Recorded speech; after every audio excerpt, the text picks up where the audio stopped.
लागता कि ये बेरा ना एको भेटैह सका मूलह ना फंस ध्यान धरे दो। ए बाबा ई हमरा दुआरिया लगे का होखता कहां घर पड़ी राउर बहुत दूर से आइल बने बाबा कैसनो हम लेकिन गोल लागत नहीं। खुश रहो खुद दूर रह स्त्री दूर रही दूर रह। ए बाबा रो तो बड़ा संस्कारी लागत नहीं जी। दूर रह का करे नहीं रुआ का करे आइल बनी हमर द्वार लगे।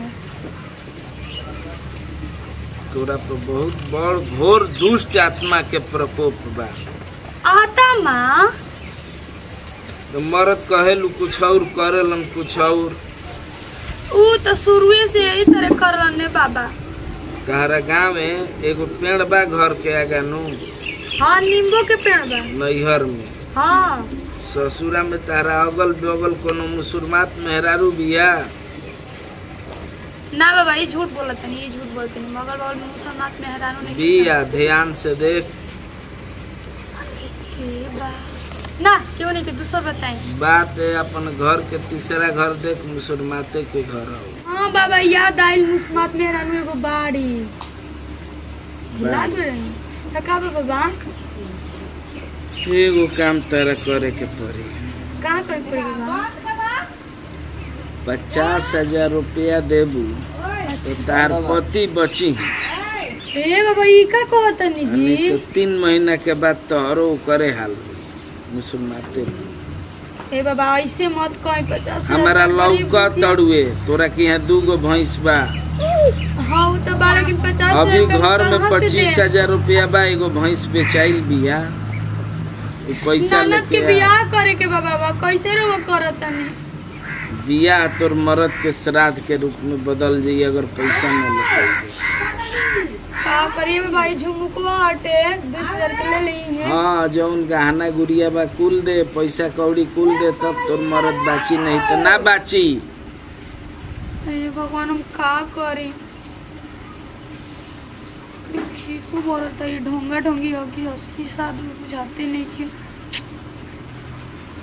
बाबा ठीक हो जाए बाबा लेकिन वो तो ठीक है वहाँ खाना वाना ठीक है खाला। आज से 4 महीना पहले मोटरसाइकिल लेके गिरा रहन। हाँ दीदी देखी ना बाबा दूर रह तू छुआई जोग नहीं छू दूर रह। काहे बाबा दीदी तो रोज पूजा करेली। मेहरारू जात से हम दूर रहिला मेहरारू जात दूर रह। आई कहां के बाबा हम चिन्ह तड़ू तू ना ऐसे बैठे नहीं तो हम घूमत रही तो का चिन्ह ताड़ू तारा नैहर में तार माई है तारा चाची में पटरिए न धरे। आ ये दादा इकुल बाबा रौरा कैसे जानत नहीं बिना हनु। हां रौरा माई कैसे जानत बाबू के बड़ लड़की हड़ू कुल बाबा सही सही बताओ तनी। हाँ हमरे और मुस्मात में रानू को तने को आत्मा ए बाबा हाथ होत का देखी ना हाथ देखी ना लेकिन दूर से हाथ देखा दूरे से देखी ना तनी हमरा के बता दे बड़ी हमर तबीयत खराब रहे। तार मर्द बहुत अच्छा आदमी हड़े बहुत जिद्दी आदमी हड़े पैसा कमाता नहीं लेकिन घर में आटत नहीं के जमीन ले ले बाड़ू लोग घर बनत नहीं के। हाँ ए बाबा रौरा का बड़ा सही सही बात बताओ तानी। ए बाबा ये सब कैसे उबार हो कि इतना पैसा तो हमने लगे नहीं के कुछ तो 25,000 रुपया तू जुगाड़ कर 25,000 रुपया तू जुगाड़ कर। ए बाबा ते के घर के गोती नियन होनी जात कहां ले जुगाड़ करम जे दुना में कहन तो दुना में मिल के 25,000 दे सकत। मर्द के लौकत दोनों गोड़ से ना जुगाड़ करबे विकलांग हो। हां ये बाबा पैसा सरापत नहीं बाबा रहुआ सरापत नहीं की आँख से दिव्य दृष्टि हम बंद करत नहीं तो हमरा लौकत एगो कनिया का करे के ओहा ले कहे के हमार बात मर्द से कहबू लो तो बहिर हो जी कहबू लो इगर सुन के बहिर हो जी भूला जी अब ओकरा कुछ यादे न रही तू लोग के भूला जी ना बाबा ना कहम चिन्हबे ना करी तू लोग के मेहरारू एक कनिया जाए तो जब मरद बनना रही तो सिंगार रही के का करे कानून में ले बाबा ली रहुआ दे दे अपन कानों में 25,000 का हमरो 25,000 के कान में कहली राखी झुमका। ए बाबा हल्ली मलो हम खोल के दे दे तन बल नहीं मन कर दे हम जेकरा खातिर लगावत ताड़ू लो आ उहे ना रही। हां बाबा हां ई कुल रही के का हो सब भगवान के देन ह भगवान के हमनी के बच्चा हैं जा भगवान के बच्चा के पास पैसा बाबा हीरा के कान में के हो भगवान के दरबार में पैसा डाल दलो जल्दी जल्दी भगवान के बच्चा के पैसा तारू बताई कौन उपाय कैसे नीमन होखम यार कबूलो बच्चा बहुत जल्दी ओम कल्याण वस्तु हाली हाय गाड़ी बाबा देखी सोना रहे दो बच्चा अपना हो जे ना हां इतना काफी बाबा ठीक बन बेईमानी नहीं करत पूरा है सोना के मोती हां न तो दोसर रात जब बाबा तो कहते जे कोनो में के द तो माफियो में के द ना बाबा ढेर राड़ मुसत मत बनाई कान नाक में खोलवा के बाबा दे बाबा अब बताई का करी जे बाबा हमने के अब एजा ले चल जालो आ कबो केहू से मत बताई अगर ई बात मरद से कहबू सब तो बहिर हो जाई भुला जाई गांव के जेकरा से कहबू जा खून फेंक के मर जाई तू लोग कहबू लो तो दोनों गोड़ आ दोनों हाथ के नहीं बाबा हमने कोई ना पाए ठीक हो जाए ना अपना नंबर है अब जा कुछ ना होई बोलो तीन बाबा जा सब तोहनी के बच्चा कल्याणे बा कल्याण नंबर हन जा 105 बरिस 108 बरिस जा अब तक तो हमने के ठीक बच्चा है कोनी चल जना तो कोई देख ली नु तो कहां जाना नु कैसे कहबू से तो तू गुम बहिरा न रह जीबू से तोहनी के माई मर जाई अब इस सोना के ले चलो अमित सोनार के दुकान पर आ उनका पर बेचा पैसा भंजाव हे भगवान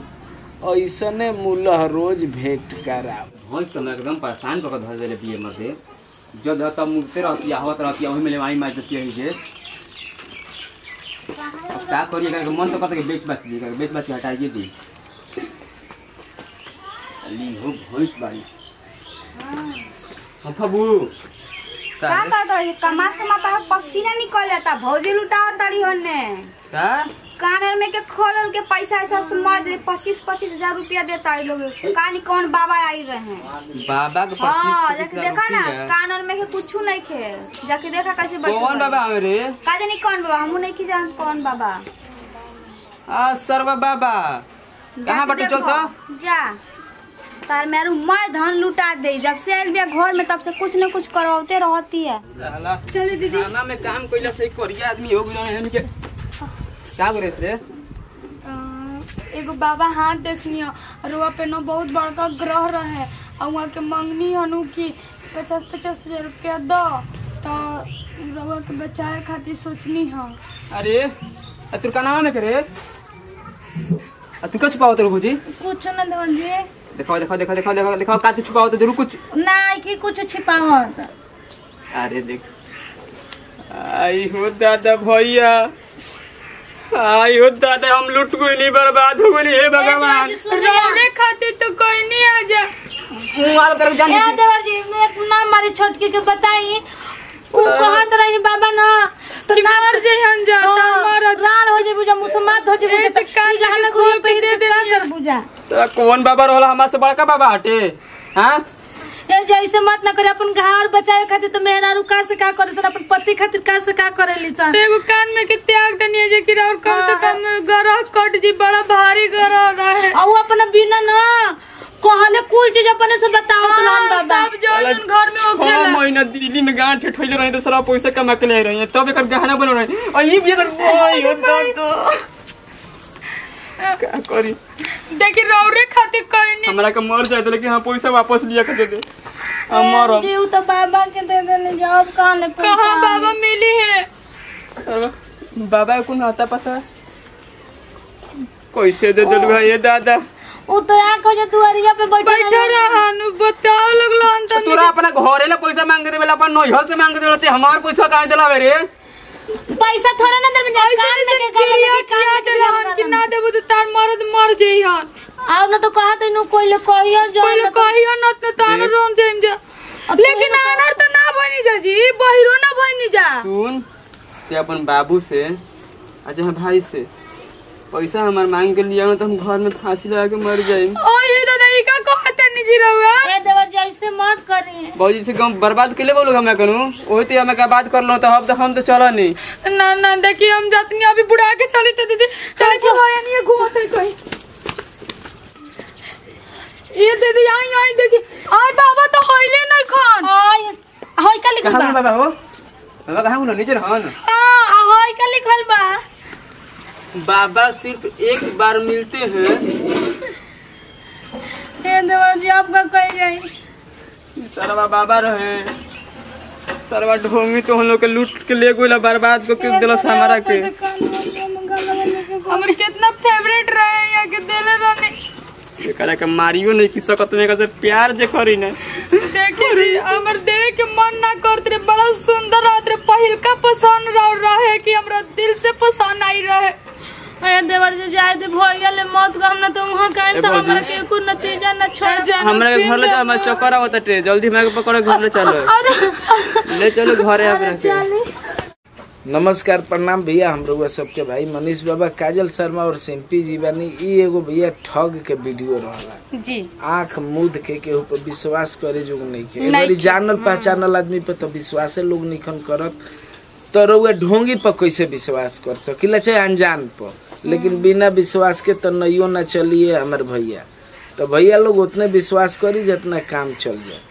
आगे रउआ सब वीडियो देख के बुझ जाए कि हम का कहल चाहतनी। अगर कोई से गलती भइल बा तो हाथ जोड़ के क्षमा मांगतनी। हमने के चैनल पे भोजपुरिया जवान ओकरा के सब्सक्राइब कर लियो। अगला वीडियो देखे के का जाओ, अगला वीडियो देखे खातिर बेल आइकन घंटी दबाई और हमनी के वीडियो खूब शेयर करी और खूब इंटरटेन करी और कमेंट लिख के बताइम तो कैसन हमनी के वीडियो लागल। और कुछ गलती भइल हुई तो कमेंट में बता दे, हम सुधारे की कोशिश करेंगे। और एक साथ बोलम जा, जय भोजपुरी समाज।